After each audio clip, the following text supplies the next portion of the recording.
Era uma manhã fria e envolta por uma neblina serena nas montanhas de Kyoto. O som do vento roçando suavemente o bambuzal preenchia o ar, como se a natureza inteira estivesse sussurrando um segredo antigo que só os mais atentos poderiam escutar. Em meio a esse cenário, um templo isolado repousava em silêncio, como se o tempo houvesse se esquecido dele. Ali vivia um mestre zen conhecido apenas como Harada, um homem de poucos gestos, menos palavras ainda, mas cuja presença bastava para trazer calma ao mais perturbado dos corações. Harada não fazia discursos. Ele não ditava regras nem impunha sabedoria. Ele caminhava lentamente pelo jardim de pedras, regava as flores com delicadeza, observava o nascer do sol e praticava zazen como se respirasse. Sua vida era uma lição constante, silenciosa, firme. Muitos chegavam ao templo em busca de respostas, mas quase sempre saíam com mais silêncio do que palavras. E, curiosamente, era exatamente isso que transformava suas vidas. Certa vez, um jovem chamado Kenji bateu à porta do templo. Seu rosto estava marcado pela angústia de quem carrega muito mais do que deveria. Trazia perguntas demais, urgências demais. Ele queria saber como controlar sua raiva, como lidar com as ofensas, como não explodir com o mundo que insistia em provocá-lo a cada esquina. Havia tentado vários caminhos, mas todos pareciam falhar. Então, ouviu falar do mestre Harada e decidiu buscá-lo como último recurso. Harada o recebeu com um leve aceno de cabeça. Não houve palavras de boas-vindas, nem conselhos iniciais. Apenas silêncio. Kenji se sentiu desconcertado, mas por respeito, permaneceu. No primeiro dia, o mestre apenas o convidou a sentar-se diante de uma pequena fonte de pedra. Durante horas, ficaram ali, lado a lado, em silêncio, observando a água pingar ritmicamente. Kenji pensava: quando ele vai falar algo útil? Quando vai me ensinar o segredo para controlar minha raiva? No segundo dia, Harada lhe ofereceu um chá. O preparou com lentidão, como se cada movimento tivesse um propósito sagrado. Enquanto o vapor subia da xícara, os olhos de Harada permaneceram calmos. Kenji queria falar, queria perguntar, queria entender. Mas algo no olhar do mestre o fazia hesitar. O silêncio parecia dizer: espere, sinta, não se apresse. No terceiro dia, ao ver que o jovem ainda estava impaciente, Harada finalmente falou. Mas não disse o que Kenji esperava. Disse apenas: você está tentando calar o mundo, mas é a sua mente que grita. Depois, levantou-se e voltou a cuidar das flores do templo. Essas palavras ecoaram dentro de Kenji como um trovão. Ele sempre culpou os outros por sua irritação. Sempre acreditou que a paz viria quando tudo ao seu redor fosse mais gentil, mais compreensivo, mais fácil. Nunca havia considerado que talvez o barulho estivesse dentro dele, e não fora. Nos dias seguintes, Kenji aprendeu a observar o próprio pensamento como quem observa nuvens passando no céu. Não havia mais necessidade de responder a tudo. Quando o jardineiro o tratou com indiferença, ele apenas respirou. Quando um visitante esbarrou nele no refeitório e nem pediu desculpas, ele apenas olhou com neutralidade. O silêncio que tanto o incomodava no início começou a parecer um abrigo, não um castigo. Certa tarde, enquanto varria as folhas secas do pátio, Kenji ouviu uma discussão acalorada entre dois monges novatos. Um acusava o outro de egoísmo, de não colaborar com as tarefas do templo. As palavras cortavam o ar como lâminas. Harada se aproximou. Não disse nada. Apenas ficou ali, presente. Sua presença era tão firme e serena que os dois monges logo se calaram. E no vazio que restou após o fim da discussão, o silêncio falou mais alto. Mais tarde, Kenji perguntou ao mestre por que ele não interveio com palavras. Harada respondeu: a palavra é como o vento, pode acender a chama ou apagá-la, mas o silêncio é como a terra, sustenta o fogo sem se queimar. Essa resposta ficou gravada no coração de Kenji. Percebeu que o verdadeiro poder não estava em argumentar, convencer ou vencer disputas verbais. Estava em não se deixar arrastar pela tempestade, em ser a rocha firme enquanto os ventos sopram, em saber calar não por fraqueza, mas por sabedoria. A maior lição que Kenji recebeu naquele templo não veio em frases inspiradoras, nem em ensinamentos decorados. Veio no modo como Harada vivia. Ele não reagia, não se explicava, não se justificava. Estava sempre em paz, porque nada dentro dele precisava provar algo para o mundo. O silêncio do mestre não era ausência de fala, mas presença profunda, um tipo de linguagem que só quem silencia dentro de si é capaz de compreender. Ao final de sua estadia, Kendi sentou-se novamente diante da fonte de pedra.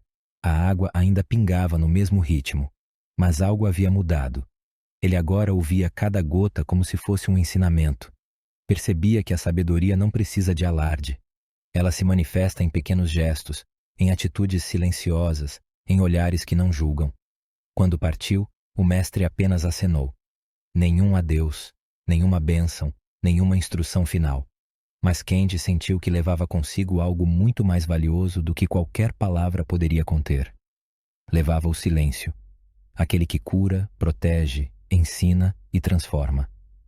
Kendi desceu os degraus do templo como quem acorda de um longo sonho.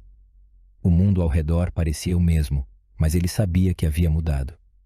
A estrada de terra batida, antes apenas um caminho qualquer, agora se estendia à sua frente como um convite silencioso à prática constante do que aprendera. Cada passo parecia mais leve, não porque o peso da vida havia diminuído, mas porque ele já não o carregava com tanta resistência. Os ensinamentos do mestre Harada não cessaram com sua partida. Na verdade, foi fora do templo que começaram a fazer sentido com maior profundidade. A vida cotidiana, com seus ruídos, urgências e pequenas provocações, se tornava o verdadeiro campo de treinamento. E Kendi sabia disso. Sabia que o silêncio que aprendera não era um refúgio passivo, mas um tipo de força interior que agora precisava cultivar em meio à realidade crua. Ao voltar para a cidade, encontrou tudo como havia deixado. Os rostos apressados, os ruídos constantes, os conflitos velados em olhares e palavras. Mas algo dentro dele já não reagia da mesma forma. Começou a observar antes de responder, respirar antes de decidir, ouvir sem se preparar para retrucar. Seu silêncio incomodava alguns, intrigava outros, mas a maioria simplesmente não o notava. E isso era libertador. No trabalho, a correria e as pressões voltaram com força. Seu chefe, um homem impaciente e de fala ríspida, não perdeu tempo em cobrá-lo com exigências e prazos quase impossíveis. Antes, Kendi teria contestado, talvez até reagido com raiva. Agora, apenas escutava com atenção. Não submissão, mas presença. Quando respondia, fazia-o com serenidade, sem medo, sem pressa. E aos poucos, até mesmo seu chefe começou a diminuir o tom. Não porque Kendi o tivesse enfrentado, mas porque não havia mais onde suas farpas se fixarem. Um dos episódios mais marcantes aconteceu em um almoço com velhos amigos. A certa altura, a conversa tomou o rumo das críticas, um hábito antigo do grupo. Comentavam sobre conhecidos, julgavam escolhas alheias, zombavam de quem não estava presente. Era algo comum, quase automático. Mas Kendi permaneceu em silêncio. Não por julgamento, mas porque algo em seu íntimo se recusava a participar daquela energia. "E aí, Kendi, você não vai falar nada?" disse um dos amigos rindo. Ele apenas sorriu e respondeu com calma. "Às vezes é melhor não dizer nada. As palavras não sustentam o que não foi vivido." A mesa silenciou por instantes. Alguns desviaram o olhar, outros fingiram rir. Mas a verdade é que aquela simples frase, dita sem intenção de ensinar, deixou um rastro. A semente do silêncio havia sido plantada ali também. Dias depois, um desses amigos o procurou em particular. Disse que andava inquieto, sentindo-se vazio, mesmo com uma vida aparentemente plena. Queria conversar, mas não sabia por onde começar. Kendi o convidou para uma caminhada no parque. Não deram nomes às angústias, não buscaram respostas. Apenas caminharam em silêncio por longos minutos. Quando se despediram, o amigo disse: "Não sei o que você fez, mas me sinto mais leve. Obrigado." Kendi compreendeu então que o silêncio cura não porque resolve os problemas, mas porque cria espaço para que o essencial apareça. Sem ruído, sem distração, a verdade vem à tona, não com estardalhaço, mas como a brisa que toca o rosto e vai embora sem que se perceba. Com o tempo, ele passou a perceber melhor as palavras antes de pronunciá-las. Viu que muitas vezes falamos apenas para preencher o vazio, para fugir de nós mesmos, para tentar controlar o que não entendemos. Mas quando há silêncio dentro, não há urgência em convencer, justificar ou responder. Há apenas uma escuta ativa, uma entrega presente, uma confiança de que nem tudo precisa ser dito e quase nada precisa ser explicado. Em um final de tarde, sentado em um banco da praça, observava crianças correndo atrás de um pássaro. Elas riam, gritavam, tropeçavam e levantavam. O pássaro, por sua vez, voava de um lado para o outro, pousando de vez em quando, só para ser perseguido de novo. Candy sorriu. Ali estava a metáfora viva de sua mente antiga, sempre correndo atrás de algo que, no fundo, jamais se deixaria capturar. A paz, como o pássaro, não se alcança com correria. Ela pousa quando há espaço, quando o ambiente se aquieta. Durante a noite, em sua pequena casa, criou o hábito de acender uma vela e simplesmente sentar-se em silêncio por alguns minutos. Não era uma prática religiosa, nem um ritual sofisticado. Era só ele consigo mesmo. Ali, sem música, sem distrações, sem conselhos, ele voltava ao templo invisível construído dentro de si, e a figura do mestre Harada surgia de tempos em tempos, como um espelho silencioso a lembrá-lo. Você é a sua própria fonte de barulho ou de silêncio. Em uma dessas noites, uma lembrança emergiu. Uma pergunta que nunca tivera coragem de fazer ao mestre. Por que ele nunca respondia diretamente às questões? Por que falava pouco, mesmo quando era óbvio que o outro esperava uma orientação? A resposta veio como um sussurro dentro do peito. Porque as palavras que vêm de fora só servem de verdade quando encontram silêncio dentro. Candy então compreendeu. O silêncio de Harada era uma porta, não um fim. E cada pessoa que ali chegava tinha a chance de atravessar ou não. O mestre nunca empurrava ninguém, nunca puxava, apenas ficava ali, firme como a montanha, silencioso como o céu. E isso bastava. Os meses passaram e o mundo seguiu seu curso, indiferente às transformações internas de cada ser. Candy, no entanto, já não via o tempo com a mesma pressa. Começava a perceber que a vida não é feita apenas de eventos marcantes, mas de sutilezas que se revelam no silêncio entre as palavras, no espaço entre as respirações. O barulho que antes o dominava, das ruas, das pessoas, de seus próprios pensamentos, agora parecia menor, como um rádio distante que já não o seduzia como antes. Ainda assim, a prática não era fácil. A cidade, com suas exigências diárias, colocava à prova a serenidade que ele cultivava. Nem sempre conseguia manter a calma. Às vezes, se via impaciente com uma fila longa, irritado com alguém que falava alto demais, ou frustrado ao perceber que antigos hábitos voltavam sorrateiramente. Mas agora havia algo diferente. Ele percebia, e só isso já o libertava. Em um desses dias agitados, ao retornar para casa após um trajeto particularmente cansativo, Candy encontrou um bilhete em sua porta. Era de sua irmã, Sayuri. Fazia tempo que não se viam. O bilhete dizia apenas: "Preciso falar com você. Algo importante." Sem pensar duas vezes, ligou para ela. A voz do outro lado estava embargada. Disse que o marido havia partido. Não para longe, mas para sempre. Um acidente súbito, uma ausência que mal cabia nas palavras. Sayuri chorava sem saber o que dizer, e Candy, sem saber o que responder, apenas escutou. Não prometeu que tudo ficaria bem. Não tentou preencher o silêncio com frases de consolo. Apenas ficou com ela ao telefone, em silêncio, por longos minutos. No dia seguinte, foi visitá-la. Ao chegar, ela o abraçou com força. Não disseram nada por um bom tempo. Depois, sentaram-se à mesa, tomaram chá e falaram de pequenas coisas. Sayuri agradeceu, dizendo: "Ninguém me escutou como você. Todos tentam explicar, consolar, distrair, mas só você ficou comigo, em silêncio. Isso me ajudou mais do que qualquer palavra." Candy entendeu, mais uma vez, que o verdadeiro consolo não mora no que se diz, mas no que se compartilha sem querer modificar. O silêncio é o espaço onde a dor pode se expressar sem ser interrompida, onde a alma encontra um espelho sem julgamentos. E naquele instante, ele compreendeu que o silêncio que aprendera com o mestre Harada não era apenas um refúgio pessoal, mas um presente que podia ser oferecido aos outros. A dor de Sayuri o tocou profundamente. Não pela tragédia em si, mas porque revelou algo essencial. Todos, em algum momento, Buscam apenas um espaço seguro para serem ouvidos sem serem interrompidos. E isso é raro. As pessoas falam muito, ouvem pouco. A escuta verdadeira exige silêncio interior. Não apenas o silêncio da boca, mas o silêncio da mente que não julga, não analisa, não tenta consertar.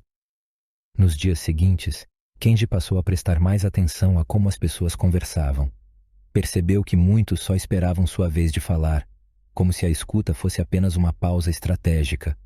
Outros usavam as palavras como escudos, tentando parecer fortes, sábios ou inabaláveis. Pouquíssimos, eram realmente presentes. E foi aí que ele compreendeu o que Harada fazia. Ele era inteiro em cada momento. Seu silêncio era atenção pura, sem distração, sem antecipação. Essa presença era tão rara que se tornava revolucionária. Kenji, então, decidiu cultivá-la não apenas como prática, mas como modo de ser. Começou com pequenos gestos. Deixar o celular de lado durante uma conversa, respirar fundo antes de responder algo impulsivo, observar o próprio julgamento surgindo e não alimentá-lo. E, sobretudo, aprendeu a deixar os outros serem quem são, sem necessidade de corrigir, convencer ou ajustar. Em uma caminhada solitária por um parque da cidade, avistou um homem idoso alimentando pássaros. Estava calado, sentado em um banco de pedra, sorrindo para o céu. Algo na sua serenidade o atraiu. Sentou-se a uma certa distância, sem intenção de interagir, apenas para compartilhar aquele momento. O velho percebeu sua presença, olhou e disse: "O som do mundo está cada vez mais alto, mas poucos escutam o que realmente importa." Kenji sorriu, sem precisar dizer nada. Apenas acenou com a cabeça. Não havia conversa formal, nem apresentações. Apenas um entendimento silencioso entre dois estranhos. Ficaram ali por algum tempo, sem pressa. Ao se levantar para ir embora, o velho disse: "O silêncio não é vazio, é cheio de tudo que importa." Kenji caminhou com aquelas palavras reverberando dentro do peito. Sabia que não eram apenas frases bonitas. Eram verdade. Palavras que só têm valor porque vieram do silêncio. E isso as tornava vivas, não decoradas. Começou a perceber também como o silêncio era mal compreendido pela maioria. Muitos o confundem com fraqueza, com timidez, com covardia. Outros se sentem ameaçados por ele, como se a ausência de palavras revelasse algo que preferiam esconder. Mas, na verdade, o silêncio autêntico não esconde, ele revela. É nele que a verdade aparece, sem maquiagem, sem filtro. Certa vez, em uma reunião de trabalho, uma discussão acalorada surgiu entre colegas. Todos falavam ao mesmo tempo, tentando impor suas opiniões. Kenji, ao invés de se juntar ao tumulto, permaneceu em silêncio. Observava os argumentos, as emoções, os gestos. Quando foi convidado a opinar, respirou fundo e disse com voz calma: "Talvez a solução não esteja em quem tem razão, mas em quem consegue escutar de verdade." O ambiente mudou. As vozes diminuíram. Houve uma pausa. Pela primeira vez, houve escuta. Não porque ele tivesse gritado mais alto, mas porque seu silêncio havia trazido um novo ritmo àquela conversa. Mais uma vez, lembrou-se do jardim de pedras do templo, de como Harada caminhava sem ruído, mas deixava rastros profundos. Ele queria isso para si. Não fama, não reconhecimento, mas impacto silencioso. Queria ser como o vento que refresca sem ser visto, como a água que molda a pedra com paciência. E, acima de tudo, queria continuar aprendendo, pois sabia que o silêncio, apesar de simples, é profundo demais para ser totalmente compreendido. É uma prática constante, uma entrega diária. E quanto mais mergulhava nele, mais percebia o quanto ainda havia por escutar. As estações mudavam como se obedecessem a um ritmo que só o silêncio conseguia compreender. O outono dava lugar ao inverno, e com ele vinham os dias mais curtos, as manhãs cobertas por névoas suaves, e um frio que obrigava o corpo a desacelerar. Para Kenji, era como se a natureza estivesse em perfeita sintonia com o que ele vinha cultivando dentro de si: quietude, contemplação, presença. Ele continuava sua vida comum, trabalho, tarefas, responsabilidades, mas havia uma lente nova sobre tudo. Era como se agora enxergasse o mundo por dentro, e não apenas pelas formas externas. As conversas do dia a dia já não o puxavam como antes. Havia menos necessidade de responder, de ter razão, de ocupar espaço com sua voz. Não porque estivesse se apagando, mas porque compreendia que o valor da presença não está na quantidade do que se diz, e sim na qualidade do que se oferece com o coração em silêncio. Uma tarde, ao caminhar até uma livraria antiga que costumava frequentar, foi surpreendido por um menino sentado na calçada. Tinha os olhos grandes e atentos, e um cartaz escrito à mão. "Posso te escutar se quiser conversar." Candy parou curioso. Havia algo de puro naquele gesto. Não uma brincadeira nem um pedido de esmola, mas um convite sincero à escuta. Sentou-se ao lado do menino que apenas sorriu. Não disse nada, tampouco perguntou algo. Apenas ficou ali, atento, como quem realmente estava disposto a ouvir. Candy sorriu de volta. Ficaram em silêncio por alguns minutos, observando as pessoas passarem. Quando se levantou, disse apenas: "Continue escutando. O mundo precisa disso." E partiu com a certeza de que havia encontrado um pequeno mestre. À medida que o tempo avançava, Candy percebeu algo que antes lhe passava despercebido. O silêncio também podia ser desconfortável. Não o silêncio pleno, maduro, que acolhe, mas aquele que nasce do medo, da repressão, da ausência de escuta. Percebeu como muitos silêncios são feitos de palavras não ditas por vergonha, por medo de julgamento, por falta de espaço para a verdade.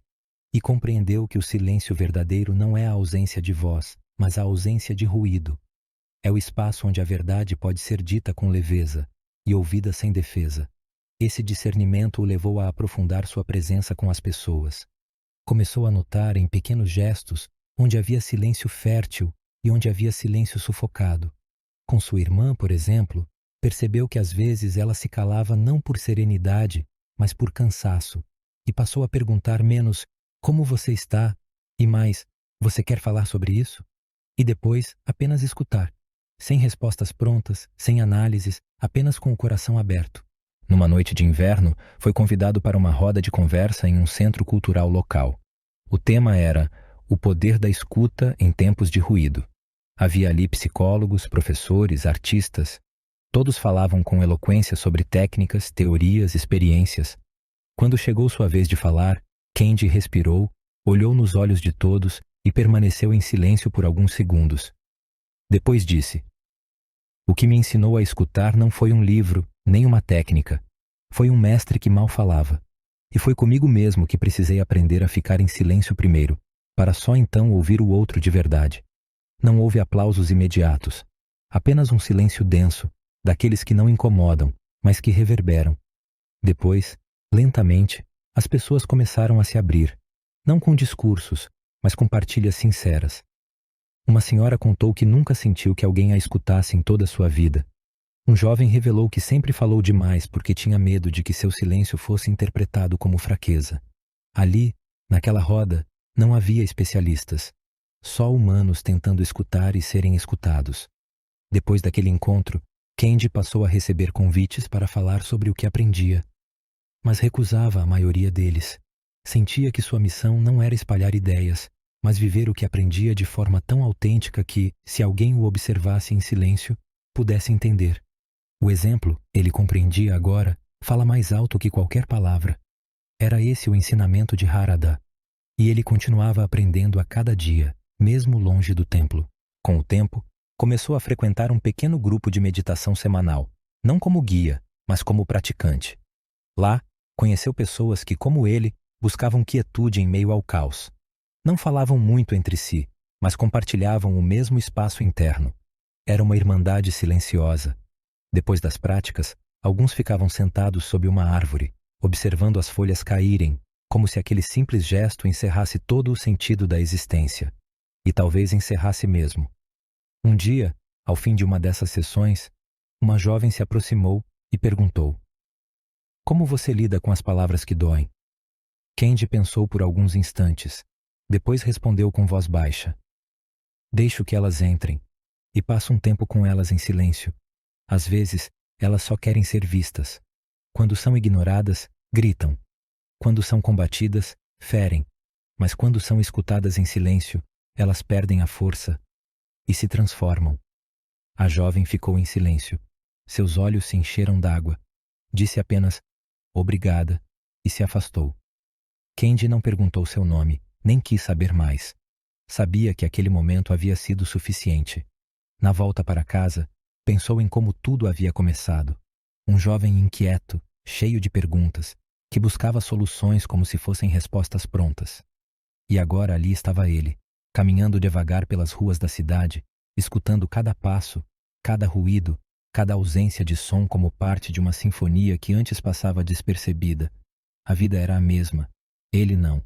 O silêncio do mestre Harada, que antes parecia um mistério impenetrável, agora se revelava como um gesto de amor profundo. Não dizer o que o outro não está pronto para escutar. Não apressar o despertar de ninguém. Não usar a palavra como instrumento de poder, mas como semente que só germina quando cai em solo fértil. E esse solo, ele sabia agora, é o silêncio interior. A cidade seguia pulsando com sua rotina barulhenta, mas Candy já não a via com os mesmos olhos. Tudo parecia ter se tornado mais lento, como se o tempo tivesse se curvado ao seu novo estado de espírito. Não que as coisas realmente estivessem mais calmas, o mundo seguia com sua pressa habitual, mas agora era ele quem já não corria tanto. O que antes o puxava para fora agora o chamava para dentro, e nesse lugar silencioso, sem pressa e sem palco, ele encontrava aquilo que sempre procurou, um tipo de paz que não dependia de nada do lado de fora. O silêncio não havia apagado sua voz, mas sim tornado suas palavras mais leves, mais raras e, por isso mesmo, mais precisas. Havia aprendido a não desperdiçá-las. Quando falava, era como se cada frase passasse primeiro por um filtro invisível. Isso é necessário? É verdadeiro? Vai trazer leveza ou peso? E muitas vezes a resposta era não. Então, silenciava. E esse silêncio, por si só, era um posicionamento claro, firme e, ao mesmo tempo, gentil. Num fim de tarde chuvoso, Candy foi visitar um antigo professor de literatura, já aposentado. Era um homem que, no passado, havia marcado sua juventude com livros e ideias, e agora vivia sozinho em uma casa modesta, cercada por livros e lembranças. Conversaram por um tempo sobre os velhos tempos, sobre as mudanças do mundo, sobre o tempo que parecia escorrer mais rápido com a idade. O professor, num certo momento, olhou pela janela e disse: "Sabe, Candy, quando somos jovens, achamos que temos que falar muito para sermos ouvidos. Hoje, eu vejo que é quando nos calamos que o outro começa a escutar." Candy sorriu. Era como se a vida tivesse espalhado mestres em sua caminhada, todos apontando para o mesmo ponto, cada um com sua linguagem, sua história, sua forma de ensinar. E talvez fosse isso mesmo. Quando o coração está pronto, até um silêncio vira ensinamento. Depois da visita, voltou caminhando devagar pelas ruas molhadas. As luzes refletidas nas poças criavam desenhos abstratos no chão. E ele se pegou pensando em como o silêncio tem formas. Formas que não se veem, mas que moldam tudo ao redor. Pensou em como suas relações haviam mudado. Algumas pessoas se afastaram naturalmente, como folhas que se desprendem no outono. Não por conflito, mas porque o espaço em que ele passou a habitar já não sustentava mais certas dinâmicas. Outras pessoas se aproximaram, atraídas talvez pela serenidade que ele agora carregava sem esforço. Um dia, enquanto tomava chá em um café tranquilo, foi abordado por uma mulher que o observava de longe. Ela se desculpou pela intromissão e disse: "Me desculpe, mas você parece tão em paz. Posso perguntar o que mudou na sua vida?" Candy a convidou a sentar. Não respondeu de imediato. Deixou o tempo ajeitar o espaço entre eles, como Harada costumava fazer. Depois disse: "Eu só parei de lutar contra o que não precisava ser vencido. E aprendi a escutar o que eu costumava ignorar. O silêncio." Ela ficou em silêncio por alguns segundos, e depois sorriu. Era como se sua pergunta tivesse sido respondida por algo além das palavras. Conversaram mais um pouco, e ao final, ela agradeceu por tê-la ouvido com presença. Disse que fazia muito tempo que ninguém a escutava sem pressa. Candy saiu do café com uma sensação de completude. Era assim que se sentia agora, inteiro. E quando nos sentimos inteiros, não precisamos ocupar espaços com urgência. Passamos a caminhar com leveza, como quem carrega apenas o essencial. E o essencial, ele percebia agora, é quase sempre invisível. Num domingo de sol fraco, foi até um templo pequeno, nos arredores da cidade. Não era o templo de Harada, mas havia algo de semelhante ali. O cheiro de incenso, o som leve do vento entre os sinos, o chão de madeira rangendo sob os pés, tudo trazia uma familiaridade que tocava fundo. Participou de uma breve meditação com outros visitantes e depois ficou um tempo sozinho no jardim. Sentado sob uma árvore, observava as folhas caindo lentamente, cada uma com seu próprio tempo, sua própria dança. Um monge se aproximou e, com um sorriso gentil, sentou-se ao seu lado. Ficaram ali por vários minutos sem trocar uma só palavra. Quando o monge se levantou para ir embora, olhou para Kendi e disse: "O silêncio entre duas pessoas pode ser o espaço mais sagrado que existe." Kendi guardou aquela frase como se fosse uma prece. Nos dias seguintes, ela ecoava dentro dele. Começou a prestar mais atenção aos silêncios entre as pessoas, aos momentos em que ninguém dizia nada, mas tudo era dito, aos olhares que falavam mais do que qualquer discurso, aos gestos simples, como oferecer uma xícara de chá, abrir a porta para alguém ou apenas estar presente quando o outro precisava de companhia. E foi nesse silêncio entre palavras que reencontrou um amigo de infância, Hiro, que há anos vivia distante. Sentaram-se juntos em uma praça, sem necessidade de atualizar a vida inteira. Apenas falaram do que realmente importava, de sentimentos, de tempo, de perdas. Hiro havia perdido a mãe recentemente e, como Sayuri, dizia que o que mais doía era que ninguém queria falar sobre isso. Todos tentavam distraí-lo, mudar de assunto, evitar a dor. Kendi então disse: "Talvez a dor só precise de espaço para ser o que é. Quando a gente para de tentar apagar a tristeza, ela nos conta o que precisa." E ficaram em silêncio. Um silêncio confortável, amplo, humano. Era como se ambos estivessem protegidos por um manto invisível, feito não de palavras, mas de presença. Naquela noite, ao escrever em seu caderno, algo que fazia com frequência desde que voltara do templo, Kendi escreveu: "Hoje compreendi que o silêncio é uma casa onde o outro pode entrar sem precisar tirar os sapatos da alma." Fechou o caderno e apagou a luz. No escuro, ouviu apenas o som do vento passando pelas folhas do quintal. Não havia pressa, nem ruído, nem medo. Apenas ele, o momento presente e a certeza de que o silêncio era, de fato, mais poderoso do que qualquer palavra. Com o passar do tempo, o silêncio que Kendi cultivava já não era mais um esforço, nem uma prática consciente. Tornara-se parte de quem ele era. Não mais um gesto ocasional de sabedoria, mas um modo de habitar o mundo. E curiosamente, à medida que seu silêncio se aprofundava, sua escuta também se tornava mais refinada, não apenas para as palavras dos outros, mas para os sinais sutis da vida. O som da água que escorria da torneira, o canto distante de um pássaro antes do amanhecer, o farfalhar das árvores quando ninguém mais parecia reparar. Tudo falava, e tudo era escutado. Certa manhã, enquanto regava as plantas do pequeno jardim em seu quintal, notou uma flor que nascera entre as pedras, exatamente no lugar onde nada havia sido plantado. Era uma flor simples, pequena, mas sua presença parecia conter um segredo antigo. Kendi a observou em silêncio, quase com reverência. Aquela flor lhe dizia algo, não com palavras, mas com sua forma de estar ali, discreta, firme, brotando no espaço entre o que se cuida e o que se esquece. Naquele dia, sentiu vontade de voltar ao templo de Harada. Já fazia anos desde sua última visita. Não sabia ao certo se o mestre ainda estaria lá, mas algo o chamava de volta. Preparou sua mochila com poucas coisas, como fizera da primeira vez, e partiu antes do nascer do sol. A estrada era a mesma, mas seus olhos, agora, viam tudo diferente. Era como se finalmente enxergasse aquilo que sempre estivera ali, não o caminho em si, mas o silêncio entre os passos. Ao chegar, foi recebido por um jovem monge, que o reconheceu com um sorriso contido. Não houve necessidade de se apresentar. Kendi apenas disse: "Gostaria de ver o mestre Harada, se possível." O monge assentiu com a cabeça e o guiou até o jardim de pedras. Lá, sob a mesma cerejeira que testemunhara tantas estações, estava Harada, mais envelhecido, com a barba mais branca e os olhos ainda mais profundos. Estava sentado, como sempre, em zazen.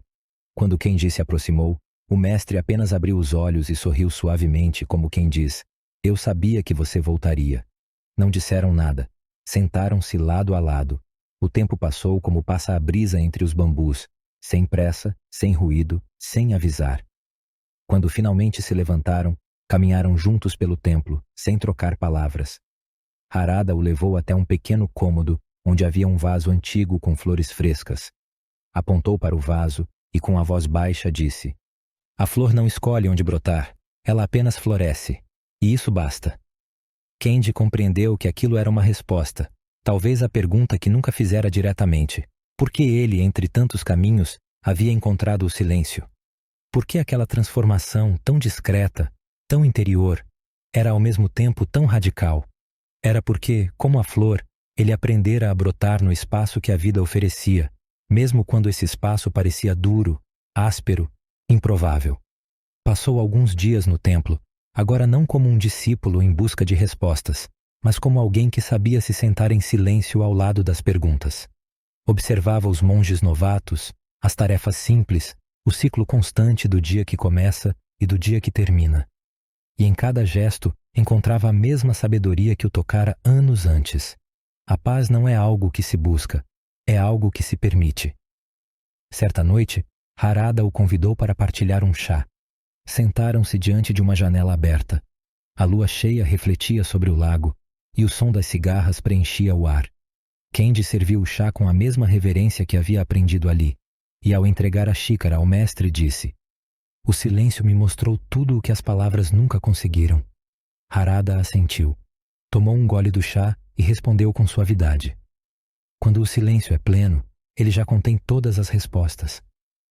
Kendi sentiu uma emoção profunda, não de alegria efusiva, mas de completude. Era como se algo dentro dele tivesse finalmente encontrado o seu lugar. Não precisava mais entender tudo, explicar tudo, organizar tudo. A vida não era um enigma a ser decifrado, mas uma música que se dança no ritmo do que é. Na manhã seguinte, antes de partir, Harada o acompanhou até o portão do templo. Antes de se despedirem, o mestre tocou levemente seu ombro e disse: "Continue caminhando em silêncio. Os que têm olhos saberão escutar seus passos." Kendi fez uma reverência profunda e partiu, não com o coração cheio de metas ou planos, mas com a clareza de que sua jornada agora era ser presença, ser espaço, ser silêncio. Na volta à cidade, os sons que o cercavam já não o invadiam. Eles apenas existiam, como as nuvens no céu ou o fluxo do rio. Ele não precisava mais se proteger do mundo, pois havia se tornado parte dele sem resistência. Agora compreendia que a sabedoria do silêncio não está em se ausentar do barulho, mas em não se deixar consumir por ele. Com o tempo, passou a ajudar outros a também encontrarem esse espaço. Não como mestre, nem como guru, mas como alguém que sabia escutar. Às vezes, isso acontecia numa conversa breve com um vizinho, num olhar silencioso para alguém que chorava no metrô, num gesto de gentileza a um estranho. Ele era como Harada agora, não precisava ensinar para transformar. Seu silêncio se tornara ponte, e por meio dele, outros também começavam a lembrar de si. Houve dias em que duvidou, em que se sentiu pequeno, invisível. Mas então se lembrava: o silêncio não busca ser notado, ele apenas age, como a água que escava a pedra, como o vento que limpa o céu, como a noite que ensina ao dia a necessidade do descanso. E assim, mesmo sem saber, Kendi havia se tornado o que Harada sempre fora. Alguém cuja presença silenciosa ensinava mais do que qualquer palavra. Alguém que, mesmo calado, falava profundamente. Alguém que entendia, como poucos, que o verdadeiro poder não está em dizer tudo, mas em saber quando o silêncio diz mais.